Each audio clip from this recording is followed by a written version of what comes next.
Welcome to my channel. இன்றைக்கி பார்த்தீங்கன்னா நம்ம டேட்ஸும் லெமனும் வச்சு தான் ஒரு பிக்கிள் செய்ய போகிறோம். சத்தியாக்கு வரோம்.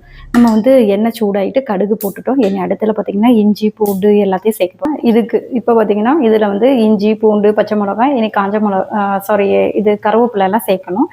இது சத்தியாக்கு வந்து எப்போவுமே மதுரை ஒரு மாங்காய் ஊறுகாய் கடும்புளி மாங்காய் இதான் ஒன்று இருக்கும். நம்ம அதனால் இது வந்து லெமனும் டேட்ஸும் வச்சு தான் பிக்கிள் செய்ய போகிறோம்.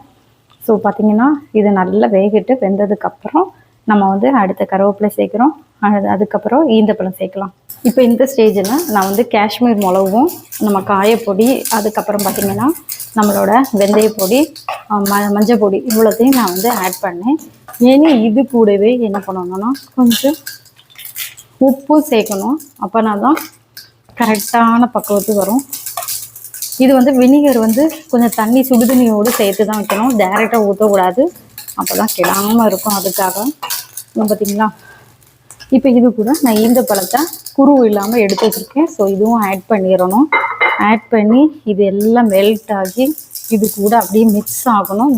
இந்த மசாலா இனிப்பு காரம் புளி எல்லாம் இதில் மிக்ஸ் ஆகணும். ஸோ அதுக்காக தான் கொஞ்சம் வேகட்டு.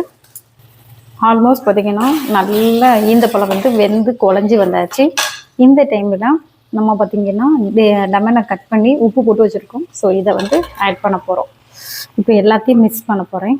இப்போ பார்த்திங்கன்னா எல்லாம் செட் ஆகிட்டு ஒரு 5 நிமிஷம் அடுப்பில் சிம்மிலே வச்சுட்டு நம்ம வந்து ஆறுனதுக்கப்புறம் பாட்டிலில் நீங்கள் வச்சா போதும்.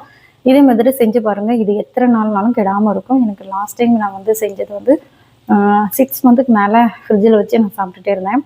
ஸோ நல்லாயிருக்கும். இதுமாதிரி செஞ்சு பாருங்கள். வேறு ஒரு வீடியோஸோடு உங்களை வந்து பார்க்குறேன். பாய். டேக்